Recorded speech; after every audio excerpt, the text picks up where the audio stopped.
வணக்கம் and welcome to அரசியல் பேட்டை. வணக்கம் சார்.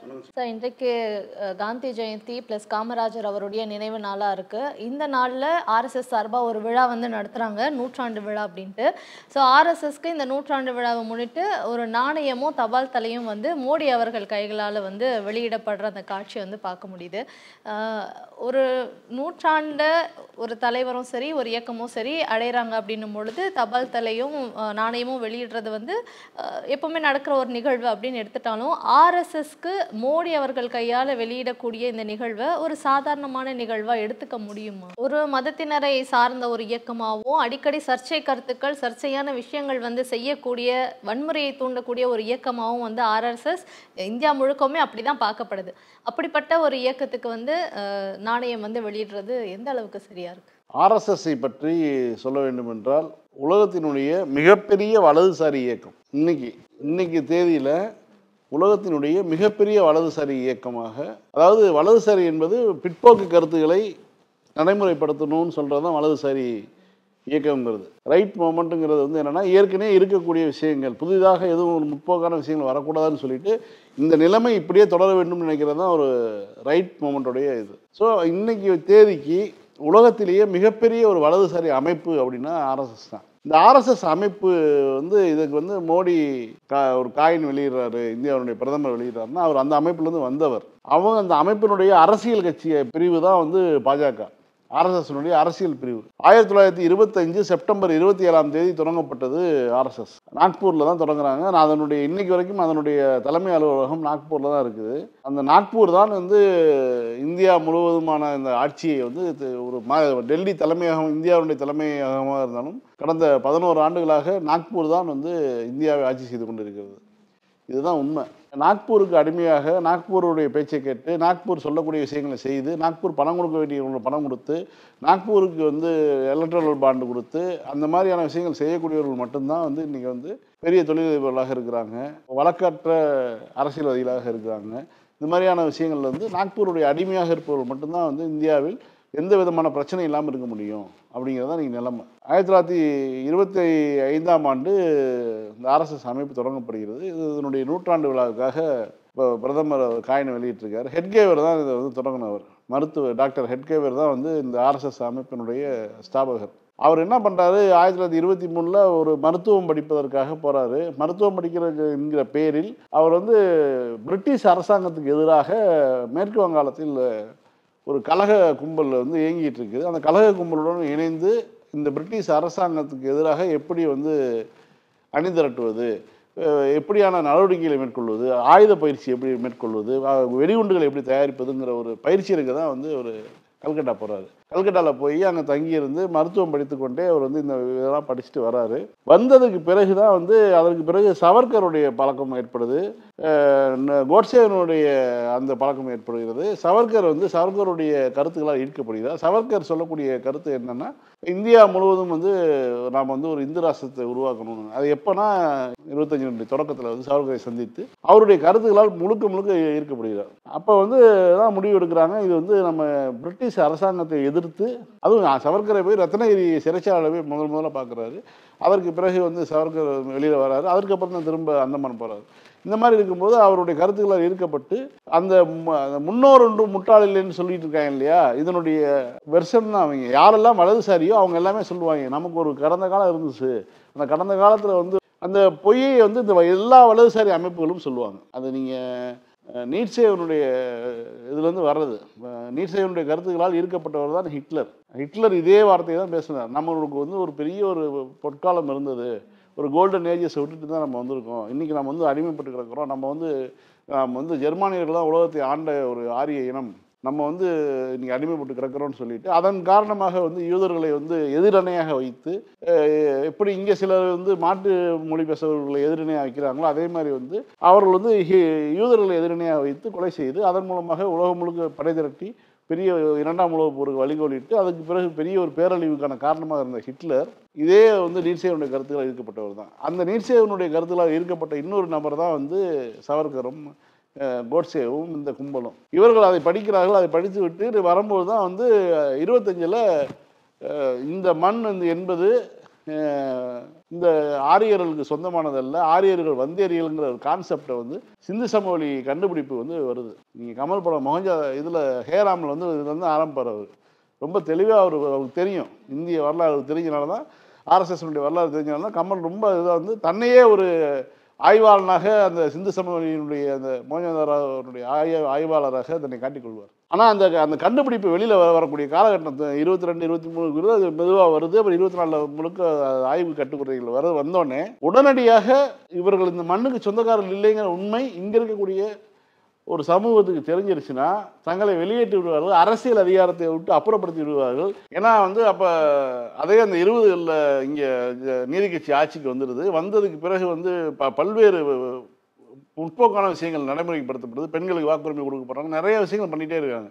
இதெல்லாம் பார்க்கும் பொழுது இந்த கண்டுபிடிப்புகளும் வெளியில் வந்துருச்சுன்னா இங்கே வந்து நம்ம வந்து ஒரு ஆரிய மேலாதிக்கம் பார்ப்பனிய மேலாதிக்கம் செய்ய முடியாதுன்னு சொல்லிட்டு அவர்களுடைய நலனுக்காக துவங்கப்பட்ட இயக்கம் தான் ஆர்எஸ்எஸ். ஒரு பார்ப்பனியத்தை வந்து இங்கே வந்து இருக்கக்கூடிய பார்ப்பனியம் நடைமுறையில் இருக்கிறதை காப்பாற்றணும், ஆரியர்கள் வந்தேரியர்கள்ங்கிற உண்மை தெரியாமல் வந்து பண்ணணும்னா இப்போ வந்து இப்போ இருக்கக்கூடிய நிலைமையை காப்பாற்றுவதற்கு ஒரு இயக்கம் வேணும் அப்படின்னு சொல்லி பார்ப்பனிய நலனுக்காக ஆர்எஸ்எஸ் ஆரம்பிக்கிறாங்க. ஆனால் அவர்கள் சொன்ன அதுக்கான வச்ச விஷயம் வந்து இந்துக்களுடைய நலனுக்காக நாங்கள் ஆரம்பிக்கிறோம், நாங்கள் ஒரு இயக்கம்னு சொல்லி ஆரம்பித்தாங்க.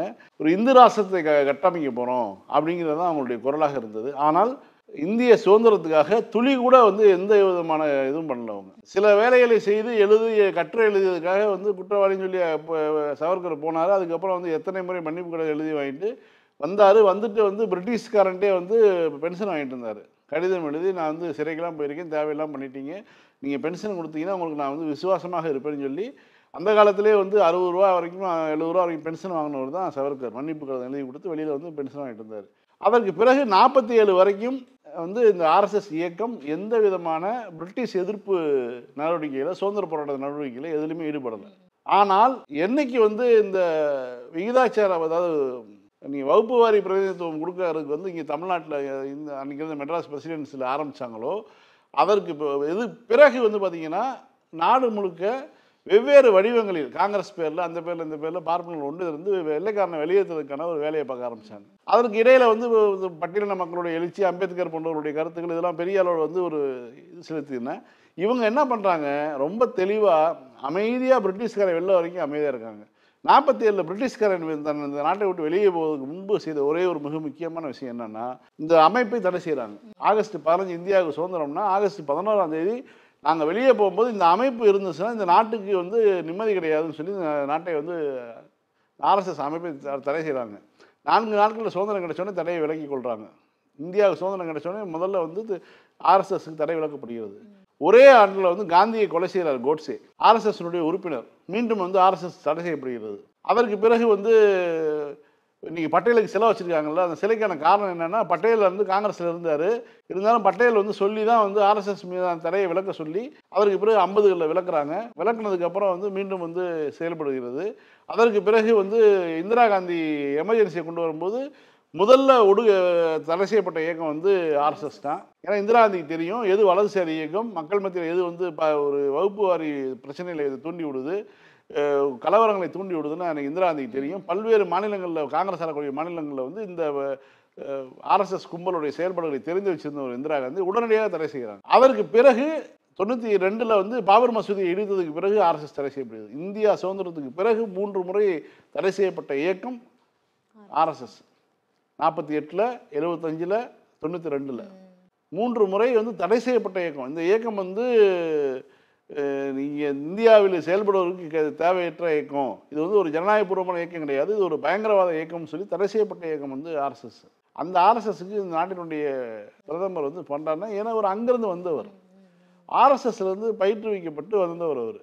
அதனால் வந்து அதுக்கு அந்த நன்றி கடனை வந்து இப்போ அவர் செலுத்துகிறார். இன்னொரு பக்கம் பார்த்தீங்கன்னா இந்தியாவில் 100 ஆண்டு கண்ட இயக்கம்னு பார்த்தீங்கன்னா அதே நேரத்தில் இங்கே செப்டம்பர் 27ஆம் தேதி இவங்க வந்து ஆரம்பிக்கிறாங்கன்னா ஆகஸ்ட் 13ஆம் தேதி 1925 வந்து சுயமரியாதை இயக்கம் இங்கே ஆரம்பிக்கப்பட்டு விட்டது. பெரியார் வந்து ஆரம்பிச்சிடுறாரு, செல்ஃப் ரெஸ்பெக்ட் மூமெண்ட்டு. ரெண்டுமே ஒரே ஒரு மாத இடைவெளியில் தான் ஆரம்பிக்கிறாங்க. ஆக இது இவங்க செப்டம்பர் 27 ஆர்எஸ்எஸ்னா அதற்கு இப்போ ஒரு மாதத்துக்கு முன்பாகவே 40 நாளைக்கு முன்பாக வந்து பெரியார் ஆரம்பிச்சிடுறாரு. அதுவும் 100 ஆண்டு கண்டுச்சு இல்லை. அதை பற்றி ஒன்றிய அரசு ஏதாவது இன்னைக்கு வரைக்கும் வந்து அந்த இயக்கம் வந்து உயிர்ப்போடு இருக்கு. சுயமரியாதை இயக்கம் தான் வந்து இன்னைக்கு திமுகவாக திகாவாக இன்னைக்கு வந்து இருக்குதுன்னா அது வந்து அது பல்வேறு கட்சிகளாக அதிமுகவாக பல்வேறு அமைப்பு மதிமுகவாக பல்வேறு அமைப்புகளாக இருந்தாலும் உயிர்ப்போடு அதனுடைய இயக்கம் வந்து திராவிட கழகமாக இன்னைக்கு இருக்குது. பெரியார் ஆரம்பித்த இயக்கம் செயல்பட்டு இருக்காங்க. அப்போ நீங்கள் வந்து என்ன பண்ணணும், அதுக்குள்ள நீங்கள் வந்து அது ஃபஸ்ட்டு ஆகஸ்ட் மாதம் வெளியிட்டிருக்கணும். இப்போ செப்டம்பர் 27 முடிஞ்சோடனே நூற்றாண்டு நிறைவுக்கு வந்து காயின் வெளியிடுறீங்கல்ல, இந்த சுயமரியாதை இயக்கத்துக்கும் வெளியிட்டிருக்கணுமா இல்லையா? நீங்கள் உங்களுக்கு பாகுபாடு என்னென்னா நீங்கள் வந்து உங்களுக்கு இதுக்கு எதிரான இயக்கத்துலேருந்து வந்தவர் நீங்கள் இப்படி பண்ணுவீங்க. இந்த ஆர்எஸ்எஸ் அமைப்பு இன்னைக்கும் வந்து ஆக்டிவாக இருக்குது. உலகம் முழுக்க இருக்கக்கூடிய இடதுசாரிகள் சொல்லக்கூடிய விஷயம் என்னென்னா, இவ்வளவு பெரிய ஒரு வலதுசாரி அமைப்பு வேறு எந்த நாட்டிலையும் கிடையாது. பிரிட்டனில் வந்து வலதுசாரி அமைப்புகள் இருக்குது, ஆஸ்திரேலியாவில் இருக்குது, ஒவ்வொரு கனடாவில் இருக்குது, ஒவ்வொரு நாட்டிலையும் வந்து அந்த வலதுசாரி அமைப்புகள் இருக்குது. அவர்கள் பேசக்கூடிய கருத்துக்கள் வந்து இருக்குதுன்னு வச்சுக்கோங்க. ஆனால் இந்த ஆர்எஸ்எஸ் போல் இவ்வளோ வலுவான அமைப்பு வேறு எங்கேயுமே கிடையாது அப்படிங்கிறது தான் கருத்தாக சொல்கிறார்கள். ஏன்னா பல்வேறு இந்தியாவுடைய கிட்டத்தட்ட பாதிக்குமான ஒரு மாநிலங்களில் ஆட்சி கையில் வச்சுருக்காங்க, அல்லது கூட்டணி ஆட்சியாக கையில் வச்சுருக்காங்க. இப்படி ஒரு அமைப்பு வந்து அதனுடைய அரசியல் இயக்கம் வந்து இப்படி வச்சுருக்குது. அப்போ இவர் நினைத்தால் என்ன வேணாலும் செய்யலாங்கிற ஒரு சூழ்நிலை இங்கே இருக்குது அப்படிங்கிறது ரொம்ப ஆபத்தான விஷயம். இந்த அமைப்பினுடைய இதை வந்து காயினை வெளியிடுறாரு அப்படின்னா இவர் வந்து பொதுவான நபர் அல்ல, ஆர்எஸ்எஸ்னுடைய ஆதரவான ஒரு அந்த குணங்களோட தான் வந்து இந்தியாவுக்கான பிரதமர் இருக்காங்கிறத நம்ம புரிஞ்சுக்க முடியும். இதில் ஒரு கேலி கூத்து என்னன்னா, அந்த ஃபங்க்ஷனில் வந்து ஆர்எஸ்எஸ் உடைய தலைவர் வந்து அவர் பேசுகிறார், மற்ற மதத்தினரை வந்து புண்படுத்தாத மாதிரி தான் நம்மளுடைய கருத்துக்கள் இருக்கணும். நீங்கள் தான் தொடர்ந்து எல்லாருமே புண்படுத்தக்கூடிய கருத்துக்கள் தான் பேசுகிறீங்க. உங்களுடைய ஒரு ரெப்ரசன்டேட்டிவாக பிரதமருமே வந்து இஸ்லாமியர்களை சிறுபான்மையினரை வந்து புண்படுத்தக்கூடிய கருத்துக்களை தான் வந்து பொதுவெளியில் சங் பரிவார்னு இவர்கள் யாரை அழைச்சிக்கிறாங்க? ராஷ்ட்ரிய சேவா சங் இந்த அமைப்பு இருக்கு. சங் பரிவார்னு யாரை அமைச்சுக்கிறாங்க? இவங்க வந்து இருக்கக்கூடிய இந்து மகாசபை, பஜரங் தள், இந்த மாதிரியான பல்வேறு அர்மன் சேனா அது இதுன்னு பல்வேறு அமைப்புகளை வச்சுருக்காங்களே, இவங்க எல்லாவற்றையும் சேர்த்து தான் சங் பரிவாருங்கிற அமைப்பு. இவர்கள் வந்து ஒரு குடையின் கீழே வந்து சங் பரிவாருங்கிற பேரில் வந்து இவங்க சேர்ந்துக்கிறாங்கல்ல, இவர்கள் வந்து இவங்களுடைய இதே வந்து ஒரு குறிப்பிட்ட மதத்தை சேர்ந்த ஒரு குழுவாக தான் இவங்க செயல்படுறாங்க.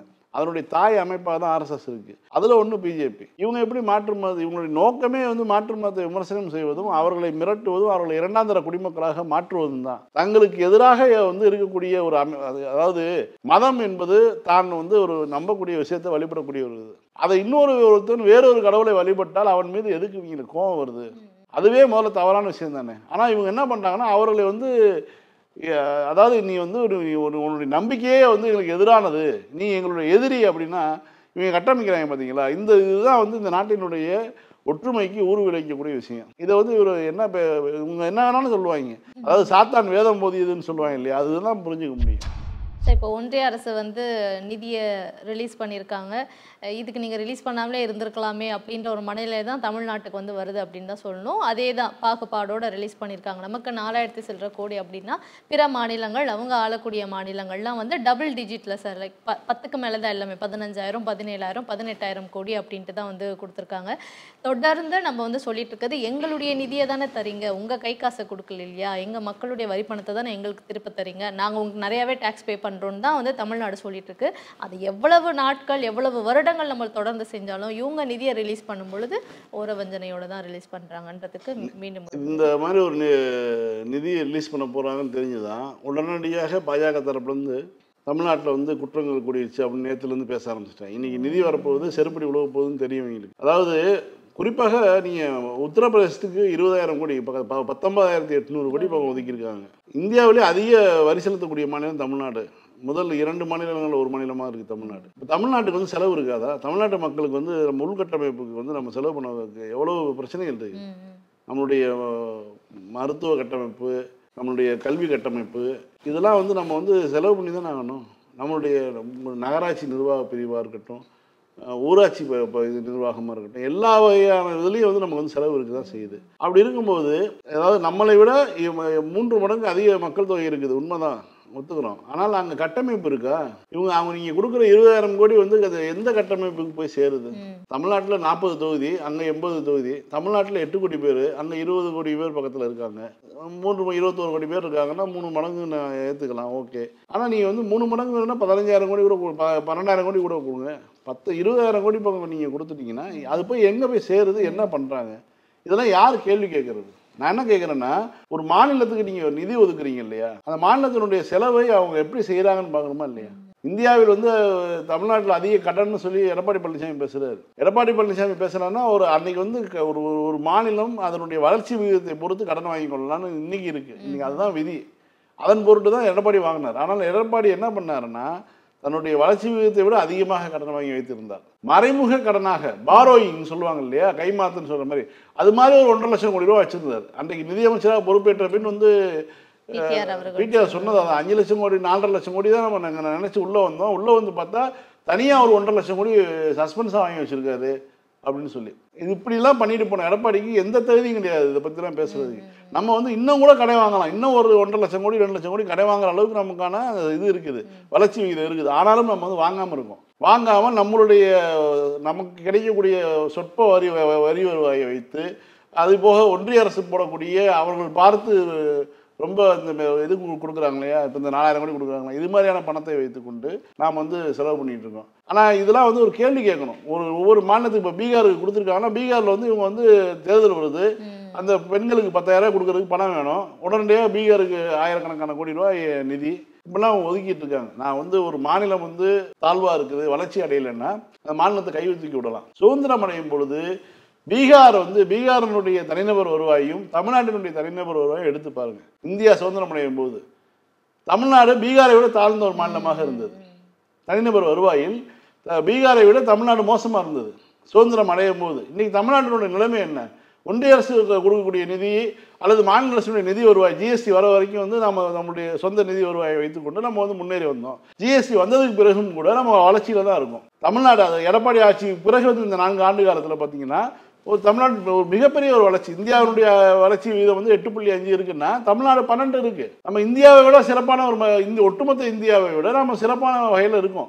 அப்படின்னா நீ யாரை வந்து யாருக்கு தேவை இருக்கக்கூடியவர்களுக்கு, அதாவது ஒருத்தர் வந்து ஓடுறான், வேலை செய்கிறான், அதிகமாக உழைக்கிறான் அப்படின்னா அவனுக்கு பசியில் வந்து அதிகம் தேவைப்படும் உணவு. அவனுக்கான உணவுக்கு அதிகம் கொடுத்தாதான் அவன் இன்னும் கூடுதலாக வேலை செய்ய முடியும். அவன் நல்லா வேலை செய்கிறவனுக்கு வந்து ஒரு இட்லியும், சும்மா படுத்துருக்கவனுக்கு வந்து 15 இட்லியும் கொடுத்தேன்னா அவன் வந்து அவன் உடல் கோளாறு தான் அதிகமாகுமே தவிர வந்து முன்னேறதுக்கான வழி அவன் முன்னேறணும்னா அவனுக்கு என்ன வழின்னு சொல்லிக் கொடுங்க. தமிழ்நாட்டை பார்த்து நீங்கள் வந்து பண்ணணும்னு சொல்லுங்கள். உள்கட்டமைப்பு வசதிகள் என்ன பண்ணியிருக்கீங்கன்னு கேளுங்க. எது வேணும்? நீங்கள் தானே ஆட்சி பண்ணுறீங்க. அப்போ ஊபியை நீங்கள் தானே ஆட்சி பண்ணுறீங்க. இத்தனாவது முறையாக நீங்கள் ஆட்சி பண்ணுறீங்களே ஊபியை. இப்போ உத்தரப்பிரதேசத்துக்கு இவ்வளோ பணத்தை கொடுத்து அவங்க என்ன பண்ணுறாங்கன்னு கேள்வி கேட்கணுமா இல்லையா? எதுவுமே கிடையாது. நமக்கு வந்து பார்த்திங்கன்னா தொடர்ந்து நம்ம ஒவ்வொரு முறையும் வந்து நம்ம வந்து புலம்பிக்கிட்டே தான் இருக்கோம். இவர்களுக்கு வந்து இது ரொம்ப தெளிவாக, இன்னும் சொல்ல போனால் நிதியமைச்சரே வந்து தமிழ்நாட்டில் பிறந்தவர் தான். அவங்க வந்து தமிழ்நாட்டில் வந்து ஏதாவது ஒரு பிரச்சனை ஆச்சுன்னா வந்து வைப்பாங்களே தவிர அதுக்காக வந்து அவர்கள் எதுவுமே தமிழ்நாட்டினுடைய வளர்ச்சிக்காக அவர் எதுவும் பண்ண மாதிரி எனக்கு தெரியல.